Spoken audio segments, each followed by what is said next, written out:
안녕하세요. 장학퀴즈 문제 제가 해설을 해드릴 건데 저희 이제 스마트 패스에서 제 1회 장학퀴즈를 시행했었는데 세법 5문제를 출제해 가지고 그때 제가 해설 강의를 저희 선생님들이 시간 5문제를 5분 안에 해설한다는 게 너무 힘들더라고요. 그래서 다시 이제 정확하게 해설해 가지고 유튜브에 올려놓으니까 이거 참고로 봐주시고 또 문제 이렇게 푸실 때 어떤 식으로 접근을 하면 문제를 빨리 풀 수 있겠는가 그거 알려드릴 테니까 문제 푸는 요령을 지금부터 하나씩 배워보시기 바라네요. 자, 이제 1번 문제는 어떤 걸 출제했냐면 이의신청하고 심판 청구에 대한 설명으로 옳은 걸 찾아라 그랬어요. 근데 이제 제일 먼저 물어보는 게 이거거든요. 이의신청이나 심판 청구, 그럼 이거는 불복이에요. 자, 불복을 한다 그러면 제일 먼저 불복 대상이 되는 게 있고 안 되는 게 있는데 첫 번째로요, 과태료 나죠. 과태료 그러면 제가 이제 수업 시간에 딱 생각나는 게 과태료 그러면 뱉어가지고 현장범으로 걸려버렸네. 그러면 카메라 찍어놨잖아요. 카메라 찍어가지고 카메라 내미는데 내가 이거 아니라고 내가 발뺌할 수 없잖아요. 그래서 과태료 부과 처분에 대해서는 심판 청구를 할 수가 없어요. 이렇게 되는 거예요. 그러니까 문제 풀 때 지문을 다 읽으시면 안 돼요. 문제 푸는 요령이 이게 문제 푸실 때 시간이 없어요, 지문이 길어요, 나 이거 뭔 말인지 못 알아먹겠어요 막 이러는데 언제나 문제를 풀 때는 핵심 단어만 보세요. 자, 핵심 단어 과태료 요거 하나만 딱 보세요. 그 다음에 혹시라도 이제 과태료라는 것하고 여기하고 연결되는 게 또 뭐 있냐면 통고처분이라는 게 있어요.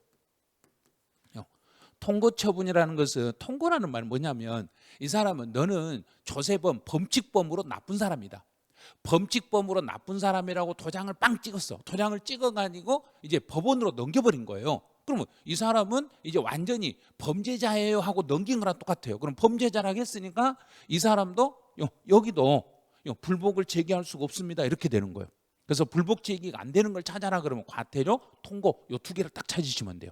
이제 두 번째, 불복 청구를 할 때 천재지변이 나오면 다른 지문 읽을 필요가 없어요. 천재지변이란 말이 딱 나오는 순간 불복을 할 수 없겠네? 그럼 어떻게 하지? 그러면 천재지변의 사유가 해소되고 나면 그때 하면 되겠는데 시간이 너무 많이 됐으니까 그때 가서 14일을 주어지는 거예요. 자, 14일 이내에 이 신청을 할 수 있습니다. 그러면 천재지변 그러면 지문이 길어도 14일 그럼 다 미번이네. 이렇게 쉬운 거예요. 그러니까 문제 풀 때 지문을 다 보려고 여기서 계속 읽고 있어봤자 필요한 지문이 아니에요. 필요한 건 천재지변으로 불복을 할 수 없으면 14일 더 준다. 이게 답이거든요. 요 날짜만 이것만 보는 거예요. 천재지변 14일. 그러면 끝나는 거예요. 그다음 세 번째는 이제 여기에서는요, 혈족을 대리인으로 선임할 수 있는 거. 이번에 이게 법이 개정이 됐어요. 근데 이제 헷갈리는 게 뭐냐면 이게 지방세냐 국세냐에 따라서 금액이 달라지니까 이게 나왔을 때는 반드시 여기를 봐야 돼요. 이건 지방세네. 지방세면 금액이 좀 적어요. 지방세면 금액이 적은데 2천만 원이에요. 이제 2천만 원 암기하신 분은 3번을 찍게 돼. 2천만 원이 저거 이하나 미만이나 이하인가 미만인가 모르겠다. 그러면 2천만 원 하자. 그러면 이거 안 돼. 왜냐하면 정부 입장에서 봤을 때 불복을 어떻게 하면 안 받을 줄라고 하는 거예요. 그리고 불복을 청구할 때 일정 금액이 넘어가면 전문가들이 불복을 제기해야 돼. 그럼 그 금액이 안 되면 혈족이 가네. 그러면 여기서 안 되면 그랬으니까 여기가 미만이 되는 거예요. 2,000원 미만이면 2천만 원 안 들어가죠. 안 들어가니까 여기는 2천만 원은 안 돼. 2천만 원은 전문가가 해야 되는 거예요. 2천만 원부터는 세무사나 공인회계사나 변호사가 대리를 해야 되고 2천만 원 미만이었을 때만 혈족이 대리할 수 있어요. 이렇게 가는 거예요. 그래서 요 미만이라는 단어를 빼버리니까 문제를 못 풀어버린 거예요. 이런 거예요. 그래서 모든 시험이 요즘은 이하, 이상, 미만, 초과를 싹 빼버려요. 빼버리고 2천만 원이었을 때 이렇게 내버리니까 이게 헷갈리는 거예요. 그래서 2천만 원은 안 돼요. 2천만 원 미만이었을 때만 혈족이 가능하고 2천만 원부터는 전문가인 세무사나 공인회계사나 변호사에게 대리를 대리할 수 있도록 전문가에게 의뢰를 하셔야 되는 거예요. 이렇게 가는 거예요. 자, 4번은 쭉 보니까 여기는 공매 처분을 보류한다. 그리고 공매 처분이라는 게 뭐냐면 매각을 보류한다는 이야기예요. 그럼 정부가 이겼다는 이야기예요. 정부가 압류해가지고 들고 있는 것을 지금 매각을 보류한다는 것은 야, 너 어떻게 했냐면 너 돈 가져와. 돈 가져와. 그러면 손가락 3개 다 0이니까 30일 됐죠. 그럼 60일이라 했으니까 틀렸잖아요. 아주 단순한 거예요. 문제 풀 때 이 지문, 필요 없는 지문을 제가 수업 시간에 안 읽을 거예요. 읽은 지문만 있어요. 공매 처분을 보류한다. 그러면 30일간 보류한다. 이것만 딱 보고 이거 틀렸네? 이렇게 잡으시면 돼요. 그다음 이제 보정기간. 보정기간은 정보를 보충해 준 기간은 20일이라는 시간 동안 정보를 보완해 줘야 되는데 이 보정기간 내에 보정을 하지 않았다. 그럼 정보를 보충해 주지 않으면 그러면 그 검사하는 입장에서는 검토하는 입장에서는 정보가 없으면 검토가 불가능한 거예요. 그럼 하자가 있는 거예요. 하자가 있는 경우를 기각이라고 하지 않고 이거는 각하라고 그래요. 자, 각하. 검토하지도 못한다 그래서 각하라고 쓰는 거예요. 그럼 이거는 기각한다 했으니까 틀렸네. 그럼 답은 2번이었네. 이렇게 푸는 거예요. 이런 문제가 실제로 이번 이제 36회 시험에서는 불복 절차하고 관련된 게 우리 시험에서 나올 확률이 엄청 크다 보니까 1번 문제다 이걸 넣은 거예요. 자, 이제 2번 문제. 2번은 서류의 송달이에요. 그럼 서류의 송달은 문제에서 딱 서류 송달이 나오는 순간 이거 정부가 우리 국민들에게 서류를 보내니까 반드시 우리 손에 도달해야 된다. 도달해야 된다. 그리고 도달주의라는 걸 얼른 생각을 해야 돼요. 내 손에 도착해야만 효력이 생긴다. 도착해야 효력이 생긴다. 그럼 이제 볼게요.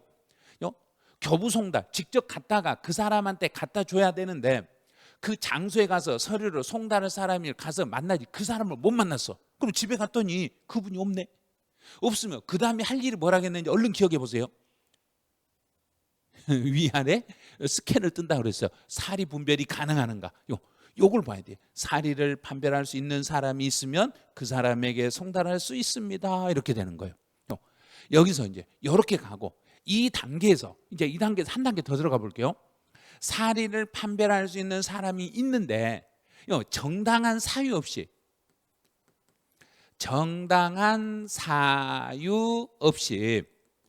수령을 거부하며 정당한 사유도 없이 멀쩡한 사람이 정당한 사유 없이 서류 수령을 거부했으면 그 자리에 두고 갈 수 있습니다. 그래서 유치 송달이 가능합니다. 이렇게 되는 거예요.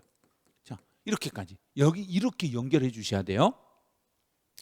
그다음에 이제 2번 같은 경우는 고지서를 우리 집에 도착을 해줘서 기한을 정해서 고지서를 송달했는데 그런데 도달한 날부터 7일이 되는 날에 그러면 요 날짜를 잘 봐야 돼요.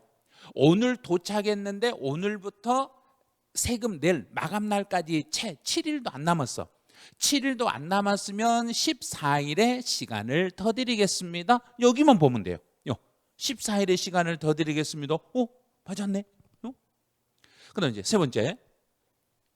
우편 송달도 언제나 서류를 송달할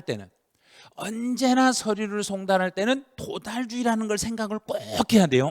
도달주의. 그런데 여기서는 서류를 발송할 때부터 효력이 생기는 게 아니라 그 서류가 우리 집에 도달한 때 효력이 생기는 거. 그럼 3번 틀렸네요. 그래서 무조건 서류 송달이 나왔을 때는 도달주의라는 걸 먼저 생각하면서 지문을 읽어주셔야 돼요. 네 번째는 주소나 영업소가 외국에 있고 서류 송달이 곤란하면 이게 바로 공시 송달이 되는 거예요. 그래서 외국에 있고 서류 송달이 곤란했을 때는 공시 송달을 하니까 게시판에 붙이고 나서 14일이라는 시간이 지나면 그때 가서 효력이 발생합니다. 자, 이제 5번은 이번에 이제 법이 개정이 돼가지고 지금 현 시대 상황하고 딱 맞는 거예요.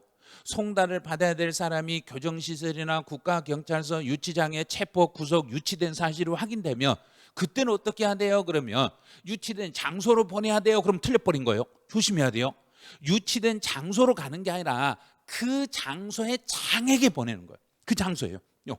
교정시설의 그 장소의 장, 국가경찰서 장, 관서의 장, 그 대장에게 보내가지고 그쪽으로 보내서 그 수감된 사람에게 전달될 수 있도록 해주셔야 돼. 이렇게 해주셔야 돼요. 자, 그러면 이 문제도 이번에 이제 조세 총론에서 나올 수 있는 게 구제 절차하고 서류 송달이기 때문에 요 두 문제를 만든 거예요. 이 두 문제는 시대 상황하고 우리 현 상황하고 똑같은 문제이기 때문에 시험에 출제할 확률이 엄청 높다고 생각해서 서류 송달, 구제 절차는 한 번 정도 더 점검을 해 주셔야 돼요. 그래서 이 문제에서는 틀린 걸 찾아라 그래서 3번이 틀렸던 거예요. 자, 이제 문제 3번. 취득세가 과세될 수 있는 것을 모두 몇 개인가? 요거 진짜 많이 틀리셨더라고요. 이 문제를 진짜 많이 틀렸어요. 왜? 취득세 과세될 수 있는 건 뭐냐면 취득세 과세라는 것은 유상이든 무상이든 등기했던 안 했던 이거 불문하고 소유권만 주장할 수 있으면 취득세 물리는데 취득세 과세 대상이 되는 물건의 종류를 봐야 돼. 자, 부동산은 취득세 대상이네. 그런데 대물 변제로 부동산을 취득했으니까 유상 취득이네. 유상 취득이면 당연히 세금 물어야죠. 부동산 유상으로 취득했으니까 세금 내는 거예요. 그다음에 건물을 이전했네. 자, 이전해가지고 여기서 이제 착각한 게 뭐냐면 이전한 건물의 가액이 종전 건물의 가액을 초과하지 않았어요. 초과되지 않았으니까 요거 세금 안 내도 될 거라고 착각을 해. 그게 아니에요. 초과되지 않았더라도 이전에 따른 등기를 취득세로 과세를 해야 돼요. 요 등기분에 대한 취득세로 특례세율로 과세를 하는 거예요. 특별한 세율을 적용해서 특례세율로 과세하기 때문에 이 부분을 제일 많이 틀리셨어요. 이게 아니요 가액 증가 없으니까 X예요. X 그어놓고 개수를 물어보니까 못 풀어버린 거예요. 이것도 과세. 그다음에 상속 무상이네. 회원권 각종 회원권도 취득세 대상이니까 너도 대상이 돼요. 그럼 이제 판매 목적으로 부동산 매매업자를 써놓으니까 혹 하고 넘어가는 거예요. 매매업자든지 말든지 건물을 건축했으니까 신축했으니까 원시 취득이면 당연히 과세가 돼야 되겠죠. 당연히 과세예요. 이렇게 과세인데 그럼 답은 4개인데 많은 분이 어떻게 푸냐면 기억 디귿에서 답은 2개예요. 여기다 답을 한다는 이야기예요. 이런 식으로.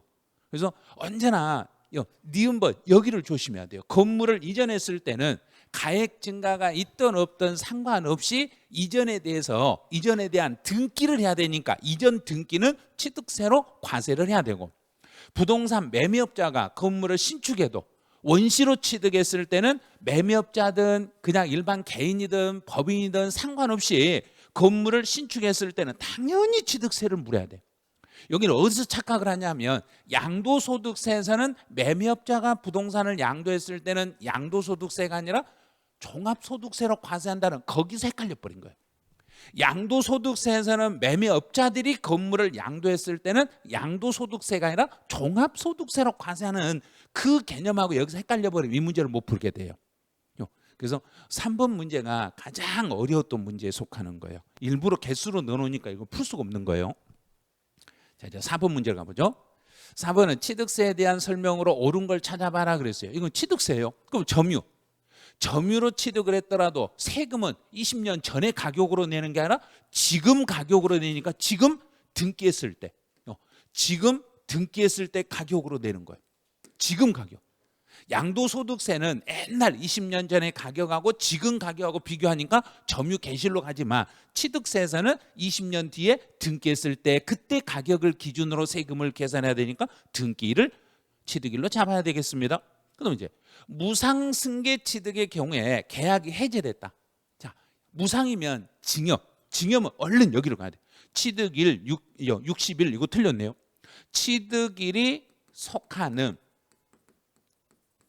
달의 말일부터 취득일이 속하는 달의 말일부터 3개월 이내에 계약이 해제된 사실이 확인이 되면 여기서는요. 취득일이 속하는 달에 60일이 아니라는 걸 조심하셔야 돼요. 3개월 이내에 계약 해제된 사실이 입증이 되면 취득이 아닌 걸로 보겠습니다. 그다음에 이제 이런 문제가 나오면 진짜 헷갈리는 거예요. 취득 가액이 50만 원일 때는 취득세를 부과한다. 일어났네. 자, 잘 생각해 보세요. 취득 가액 50만 원 이하가 됐을 때는 취득세를 부과하지 않는다. 자, 이제 반대로 얼른 생각해야 돼요. 부과하지 않는다 그랬으니까 50만 원 이하일 때는 부과하지 않는다 그랬으니까 50만 원일 때는 부과하지 않는다. 부과한다가 아니라 부과하지 않는다가 되는 거. 50만 원이면 부과하면 큰일 나죠. 이하니까요. 이하라고 했으니까 50만 원은 들어가니까 50만 원까지는 취득세를 부과하지 아니합니다. 이렇게 부르셔야 돼요. 그래서 이제 4번 같은 경우는 시가 표준액이 1억 이하인 부동산을 증여로 취득했네요. 1억이 안 되는 부동산을 증여로 취득하면 시가 인정액으로 해도 되고 시가 표준액으로 해도 되고 납세자가 본인이 알아서 선택하시면 돼요. 본인이 유리할 대로 선택하시면 돼요. 그래서 납세자가 정하는 가액으로 한다. 오, 맞았네. 납세자가 둘 중에 하나 선택하시면 돼요. 그다음 이제 농지를 유상으로 취득했으면 농지 유상이면 여기가 1000분의 30이 되는 거고 농지가 아닌 것을 유상으로 취득하면 1000분의 40 이렇게 되는 거예요. 세율은 암기를 해 놓으셔야 돼요. 근데 이 문제는 이제 어떤 식으로 문제를 만들었냐면 1번하고 2번은 취득 시기 쪽을 넣고 근데 3번은 면세점이라 해서 납세 절차하고 관계되어 있고 4번은 과세 표준 내용이고 5번은 세율이고 그래서 한 문제에 완전히 종합문제 형태로 이렇게 만드는 거예요. 세법이 종합문제 형태니까 지문 하나하나를 계속 분석을 해 나가셔야 돼요. 그럼 정답은 4번이었어요. 이제 5번 가보죠. 5번은 양도소득세에 대한 설명으로 옳은 걸 찾아라 그랬는데 농지를 교환이나 분합을 하면 쌍방토지가액의 차액이 큰 편에 4분의 1 뒤에가 무슨 글자가 붙어 있었는지를 얼른 또 생각이 돼요. 4분의 1 이하. 이하라고 했으니까 4분의 1은 들어가네. 그럼 4분의 1까지는 과세하지 아니합니다. 1번이 맞았네. 이렇게 문제를 내버리니까 문제를 풀어낼 재간이 없는 거예요. 실제 요즘 문제 유형이 전부 다 여기서 이하자를 빼버리고 4분의 1인 경우 이렇게 내버린다는 이야기예요. 그래서 4분의 1만 공부해서는 아니라 4분의 1 이하였을 때 비과세라는 걸 얼른 생각을 하셔야 돼. 자, 두 번째는 이제 고가주택 그러면 많은 분이 여기 실거래가, 이거 맞췄죠? 실거래가로 12억인 주택인데 여기는 또 뭐가 들어가는 12억? 초과니까 12억은 아마 안 돼. 12억까지는 12억을 말하는 게 아니라 12억 초과인 주택을 말하니까 너도 틀렸어. 12억이라고 하면 12억 들어가냐? 들어가지 않나? 착각할 수 있어. 이거 틀렸어요 이제. 이렇게 숫자 개념에서 이상 이하 초과를 빼버리면 진짜 어려운 거예요. 이제 3번 1세대 1주택이고 등기되고 우리나라에 있고 주택을 5년을 보유하고 5년을 거주했네. 5년을 보유하고 5년을 거주했으면 1세대 1주택이니까 보유의 4% 거주의 4% 그러면 합치니까 여기 합해보면 4, 5, 20% 여기도 4, 5, 20% 다 합치니까 40% 맞은 것 같네. 그런데 앞에가 양도 가액이 아니라 양도 차익이네. 이렇게 열심히 풀어서 다 맞춰놨는데 앞에를 틀리게 놔버렸네. 그러니까 문제 풀면서 아마 급하게 푸느라고 정신이 없어서 못 느꼈는데 이제 보니까 저를 욕하고 있을 거예요. 이게 실제로 이렇게 문제 내버리면요 시험장에 가서 맞았네? 맞았어? 맞았으니까 옳은 거 1번보다 3번이 답이나? 1번 했다가 3번으로 고쳐버려. 그럼 이제 틀려버린 거예요. 양도 차익의 40%. 그럼 무조건 양도 가액이 나오면 먼저 X 그어버리고 계산할 필요가 없는 거예요.